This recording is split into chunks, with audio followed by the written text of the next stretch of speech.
What's up, guys? Welcome back to Stardew Valley with me, Low Effort. Um, where do we leave off? We left off. Just got to floor 60. Just sold our stuff. Day 16 on the mine. I've already given Haley 2 gifts. Yep. Haven't talked to her, but I probably won't do that. I'm not really interested in actually talking to her. I just, want to have a relationship with her. Am I right, boys? Okay, joking. But yeah, we're on day 16 right now. We are still grinding down into the mine as far as we can go. That is the last upgrade to my pickaxe that I'm going to have until I finish the first crop of blueberries, which will happen at some point. What is this? Fertilizer. Great. A little bit too late, Homestar. Let's see here. Let me think. I don't think I'm waiting for anything. I think I can just go straight to the mines, actually. Actually, this should be a cutscene, right? I should get a cutscene here. No? Okay.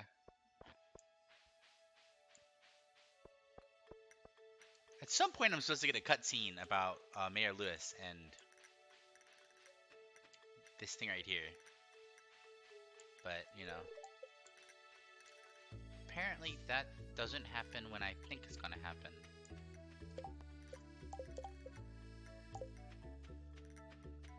How confusing. Gonna have another sip of my iced coffee. Nope.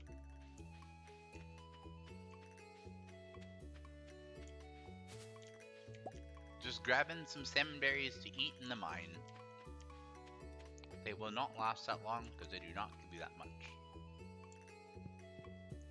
But lo, there was a horseradish right there. Why didn't you grab them? Because it sucks. That's the gist of it. Horseradishes suck. Have you ever had a horseradish in real life? Horseradishes suck. No if, buts, or whys. They're just bad.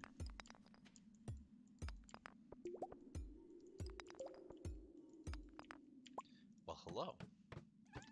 Nice and easy. So the goal for today is to reach 70, and I know that that's kind of a hefty goal. And I don't mean like this episode. I mean like today. Like the 16th, the Tuesday. The goal is to reach 70, which is it's a good distance down. I won't deny that, but I do think it's possible, especially with 4 cave carrots and a leek. And oh my gosh, I'm so glad I did not go down there. I'm so glad I walked up here to look.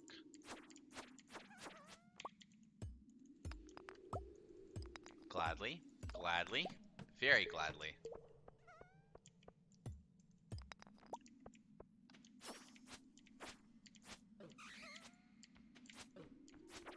Thank you for dying.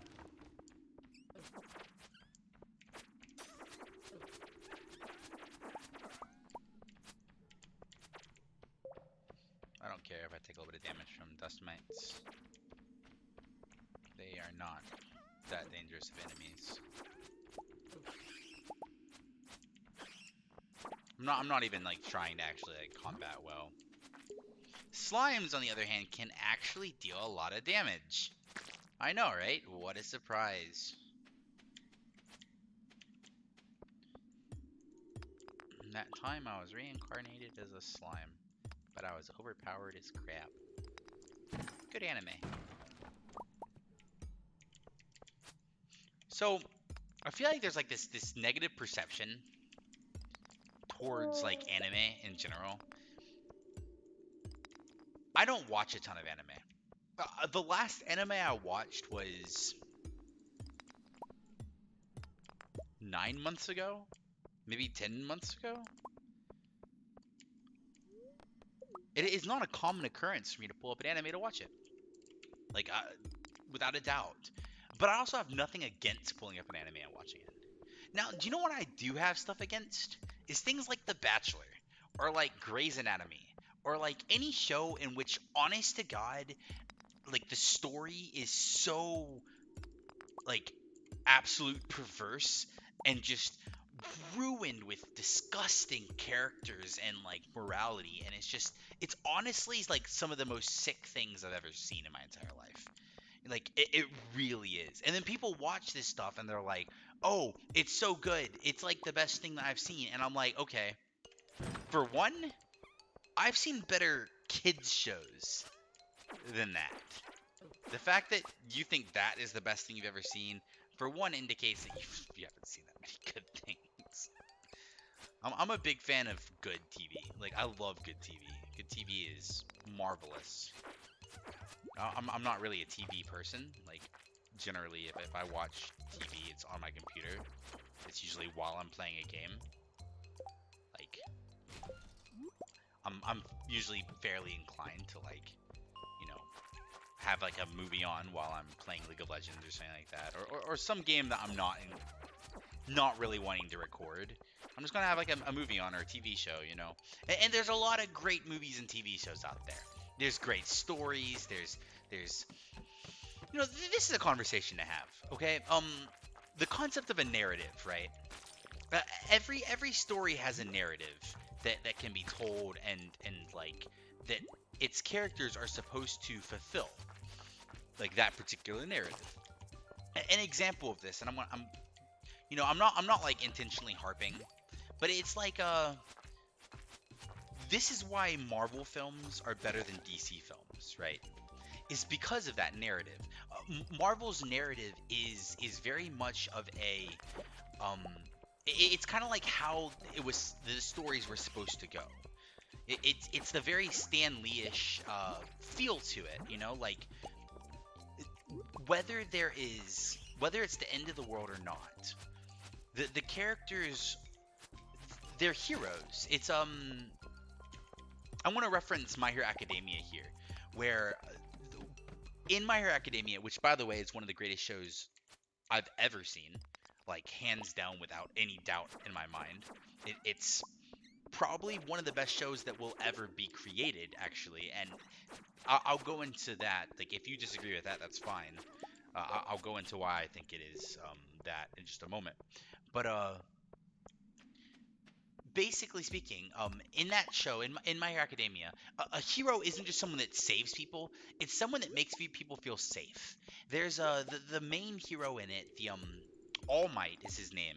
It's like an American who's come to Japan and is like the hero of Japan now, but he's like old and gonna retire for other reasons, and so he's trying to raise up a new hero. Is basically like the concept of the story without giving anything away.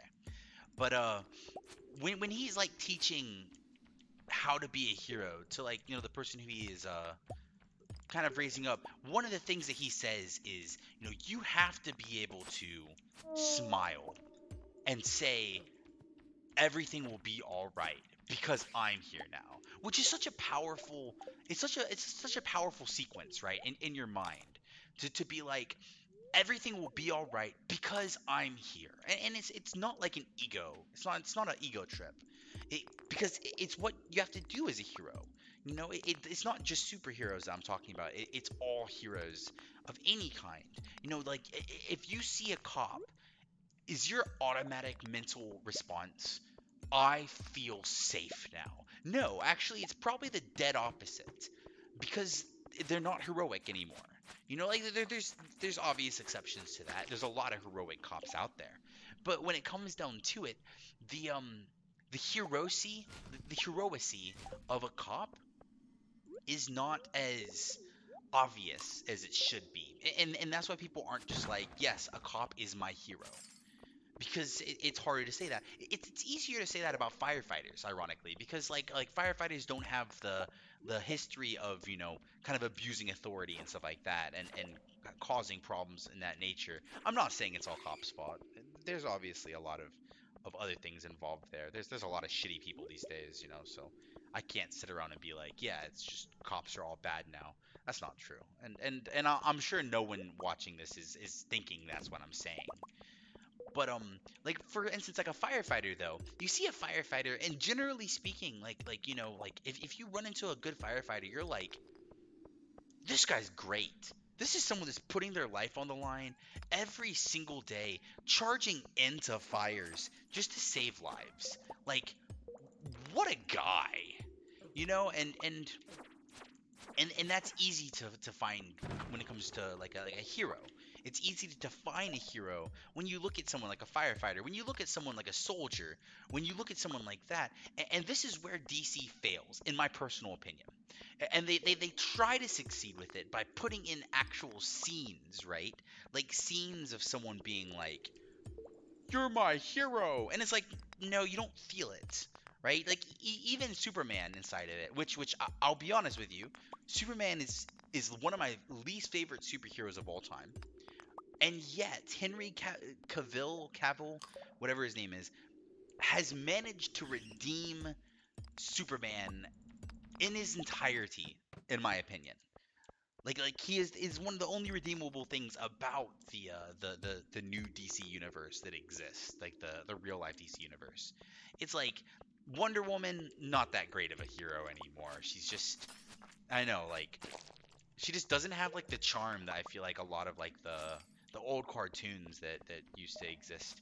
Well, I mean they still exist, but used to be coming out had when it comes to Wonder Woman. Just like Wonder Woman was so, if you want to see like Justice League done right, go watch Justice League Dark. No, no, that's not it. Justice League Doom? Justice League. I'm trying to remember which one it is. It came out recently. It's the one with Darkseid, and it was really good. Like it's honestly like it's how Wonder Woman should be. Is my best way to kind of describe it. Is it just it paints her in the picture that I feel like when you think of Wonder Woman, you should have. It's like I don't need this, thank you. It's just like the painting that you want to have when you think of Wonder Woman, which I feel like a lot of the times is failed to happen upon by most modern films. I'm not saying Gal Gadot does a bad job. I think she does a fine job. I think she's a great actress. But the writers of the show did not succeed in what they were trying to do by making the characters, they like tried to make it mysterious and dark is the best way I can put it, right? It's like the whole series is supposed to be this this goth dream, and it just feels so long every single movie because it does not fulfill the enjoyment qualities that you want as a viewer, which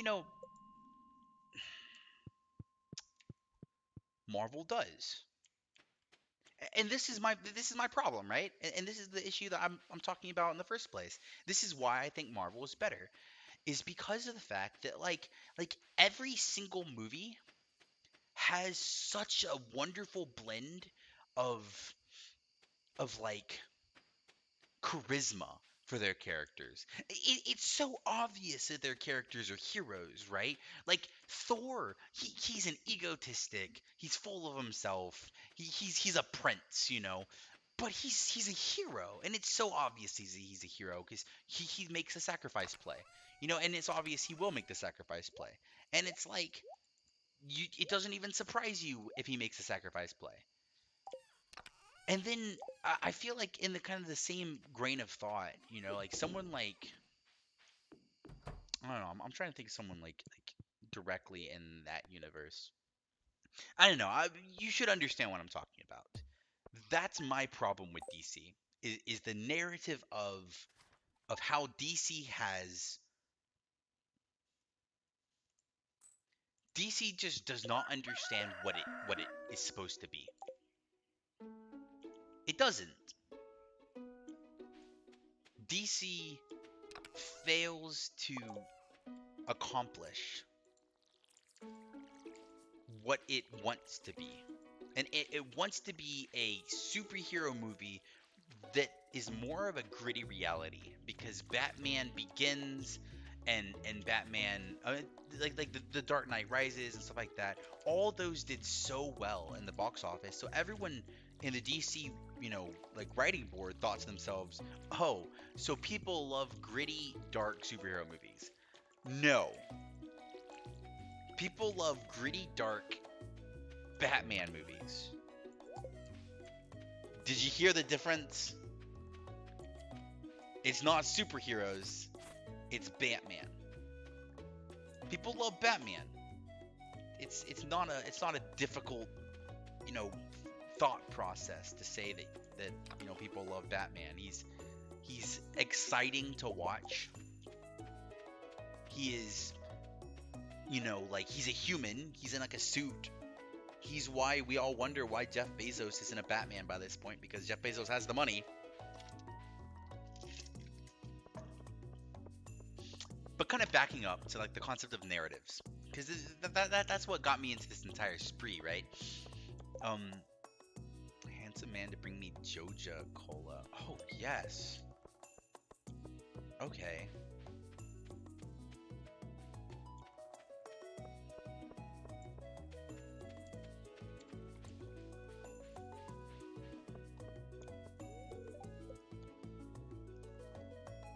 I like obviously never want to.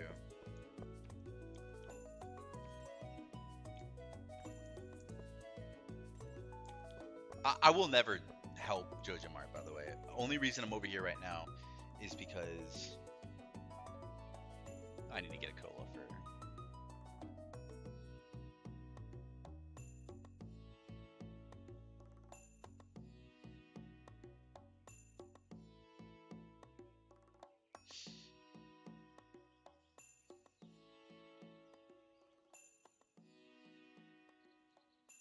I mean,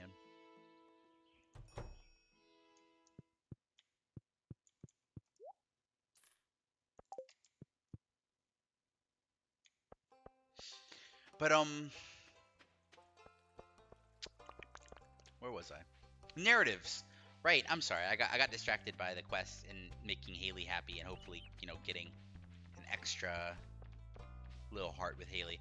But I'm talking about narratives. Narratives as like a concept, right? Um, I feel like most stories fail in the narrative department. I think most stories just yes, thank you. Most stories they don't know what they're supposed to be.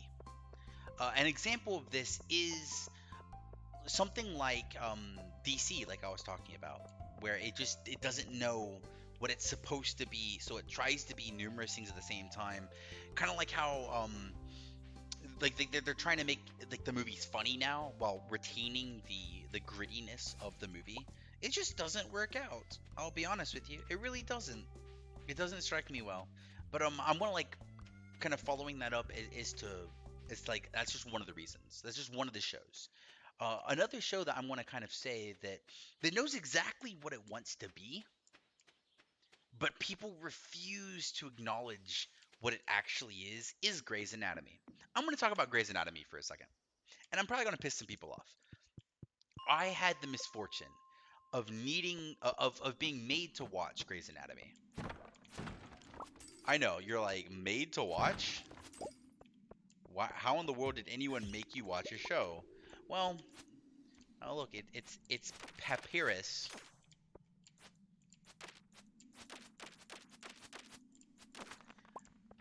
Well, the thing is, when you have sisters, when you have girlfriends of the past, you are kind of obligated to watch shows like that, like The Bachelor. Uh, Lord help every man that has to watch The Bachelor. What a garbage show. But these shows know their narrative. It's actually like I'm not. I'm kind of stating everything that I said before to say that these shows know what they're doing. They know exactly what they want to do. They are cesspools of degeneracy because in essence, like what these shows want to do is they want to appeal to a single woman's um loneliness by creating love stories that are taboo, by creating love stories that shouldn't happen. I'm more talking about Grey's Anatomy right now than The Bachelor. The Bachelor is just basically just preying on people that are lonely and want to watch something that has guys and girls battling to be in romances together, which is dumb. Like, just go out to a bar. I guarantee you'll have a better romance than any couple in The Bachelor will ever have, and you won't have a good romance at a bar, but at least it'll be better than a show like that. But the Grey's Anatomy though, it's literally the entire show is all about how many people can cheat on one another while convincing their audience that it's okay that they're cheating on each other with other characters in the show because everyone has like their own personal ship or like couple that they want to see together. So they just make sure everyone in the entire show is eventually together so that every person is happy with the couples that they want to see together. And it's like no one cares. It's like, "Oh, hey, like these two characters were together for half a season. Why in the world are these two characters doing it in the back room?" "Oh, it's okay. It's all in the pursuit of romance." "Oh, really? So you can be a hoe if it's romantic?" "My bad. I didn't realize that this is how the world worked." And apparently people love that. People adore the fact that, you can get away with such degeneracy inside TV shows like Grey's Anatomy. And that's why I think Grey's Anatomy is a shitty like TV show, but it knows its narrative. Its narrative is, let's just see how deep we can embark into the cesspool of disloyalty and cheating and just absolutely awful morality and terrible people. Let's see how far we can go with that while pretending like we're a medical show so we can keep lonely people watching us in hopes that they can, like fulfill the fantasy of the two people that they want together to be together. And it's like, oh, so basically what you're saying is that you're preying on the fact that people are bad. So you're just hoping that people are going to be bad people, right? That's the whole gist. And it's like, yeah, that's exactly what they're hoping for. They're hoping people just don't care about anything decent in this entire world. And if that's the case, then they get good viewers, good viewership. Yippee. But yeah, narratives. Narratives are incredibly important. You know what? You know what has a great narrative? Borderlands. I feel like I say this a lot and yet not enough. Borderlands narrative is so brilliant. This show, its entire narrative is based around the fact that everyone's bad. Like, everyone is bad. And as a result, they create the best villain ever to grace any screen. It doesn't matter. It's like movie, game, whatever. Handsome Jack is the greatest villain ever to exist. Like, no cap. Like, hands down, there is no one that comes close. And how do they do that? They fully embrace the fact that it's the whole story is about the villain. They have the villain talking to you, the main character, the entire time. They have the main character being kind of a villain. Like the Vault Hunters aren't good people. They are your kill count by the end of the game is off the chains, dude. And of course, you're killing, bandits and you know, other terrible people, which they prove by letting you actually listen in on some of these people. Everyone's bad. Like, there are no good people in the world of Borderlands. But that's kind of the point, right? Is everyone's bad and Handsome Jack is worse. But at the same time, Handsome Jack is just the best character in the entire game. Which, by the way, is why Borderlands 3 isn't that great of a game. Like, the worlds in Borderlands 3, brilliant. The combat, brilliant. The characters that you can play, fantastic. The builds, great. The guns, great. The villains,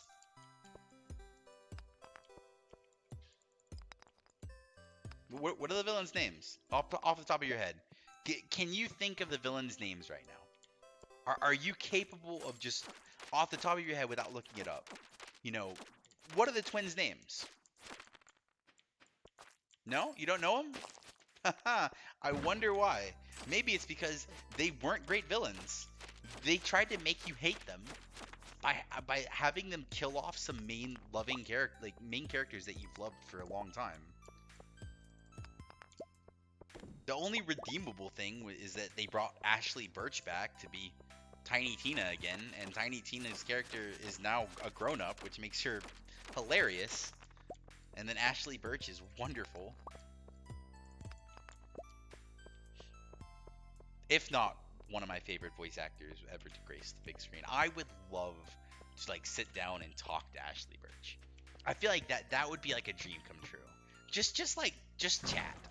Like nothing, no reason, no reasoning, right? Not like I have a crush on her or something like that. Not like a date. I'm saying like not even like an interview. I'm just saying like friendly sitting down, chatting together, and letting me just hear about her life. I would write her bio, like her autobiography for her, like hands down.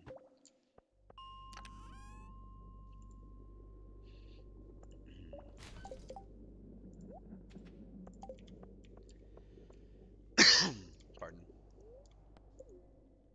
I'm talking a lot. I don't usually talk this much. I'm just sort of in the mood, just sort of just chatting away. Hopefully I'm not talking too much for y'all, because.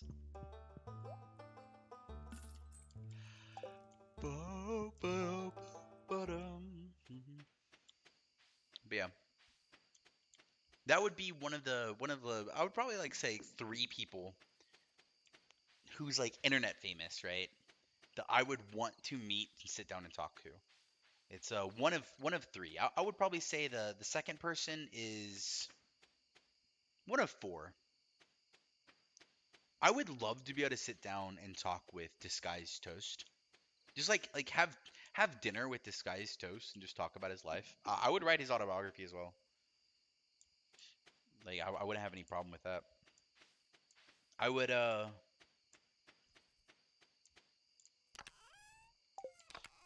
I really would love to meet, as I said before, Ashley Birch. I would love to meet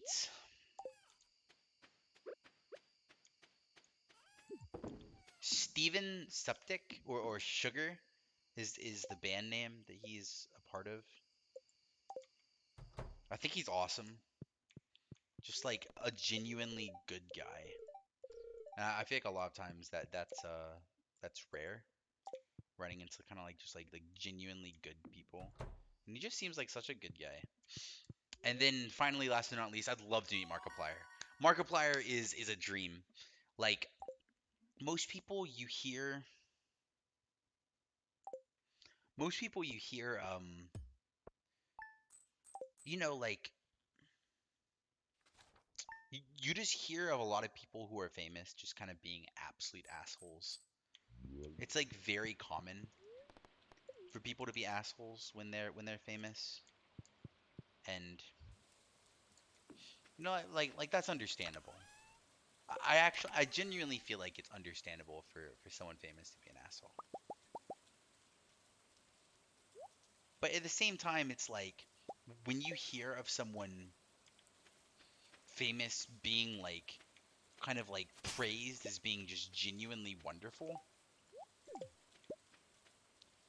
it is like I don't know, you really want to meet them. And that's Markiplier. Like there is almost no one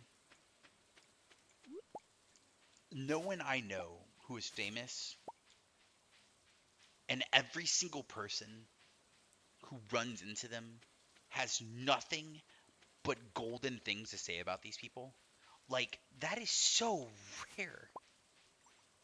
it's so obvious why he has such a crazy fan base, right? It's because of that.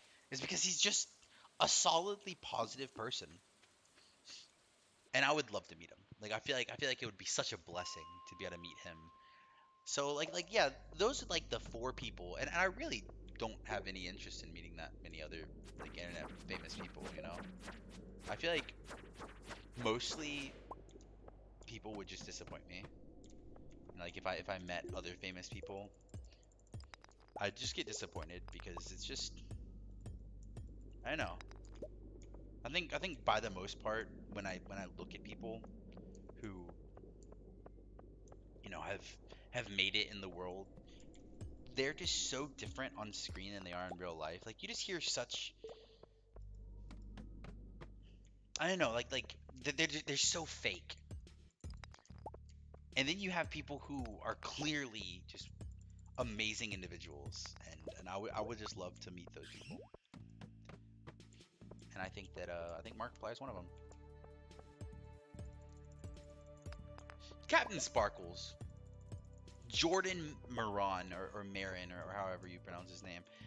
I'd like to meet him.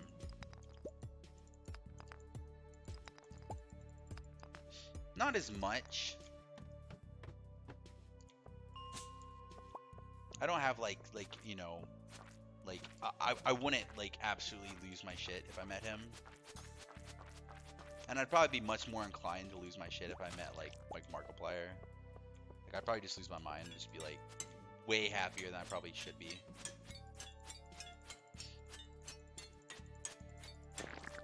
Do you know who I had the opportunity of? Well, I didn't really meet her. It was more of a I was working when I was like what 19, 20. I was working at a what's it called? A Comic Con. I got like a temporary job at a Comic Con. I was young. It was decent money. It was a good experience too. I just worked inside the back and made food. Everything was incredibly overpriced. But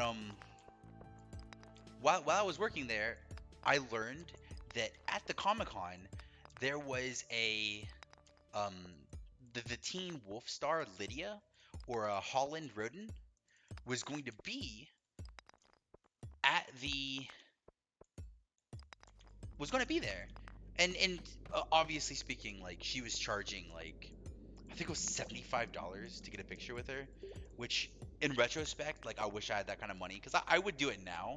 I think it'd be great to have a picture with her because I know I really admired her in that show. I thought I think she's a gorgeous individual and a fantastic actor. So I think that if I had a chance to go and see her again, I would 100% get a picture, even if it was like $75. Like I don't think that is like I think that's expensive, but I don't think it's overpriced to be able to, you know, especially when it comes to famous people. I don't think that's that big of a deal to charge money to get a picture with someone. It's like for one, people will pay. Like I will pay now. I probably would have paid back then if I had the money, but I was a broke college kid, so I definitely did not have that kind of money. But I just remember like I just kind of ran up to her and was like, hey, I just wanted to meet you, and she was like, okay, hi, and like gave me like the most awkward smile in existence because like I realized how like later I thought back on it, I realized just how freaking weird it must be to be in a position in which someone like runs up to you and just wants to meet you, and it's like this 19-year-old boy, and just like I don't know, like how strange is that, like of like an experience, like I'm sure that she is very used to it now, but when I saw her then, it was like it wasn't that far into her time of fame, right? Like she'd only been part of like movies and stuff. She'd only been part of Teen Wolf actually, and she had only been in Teen Wolf for like about a year and a half. So I'm sure like the whole fame thing was still sort of kicking in for her, but it was still like it was a great experience to be able to meet her and like I wish I could like meet people like that again now that I'm a little bit older and probably a lot more inclined to not be like an awkward like 19-year-old weirdo. Might actually be someone that can keep my cool when I'm talking to someone who I admire. But yeah, it's I've been able to meet her. I've met a couple other people who I guess would be considered famous, but definitely not like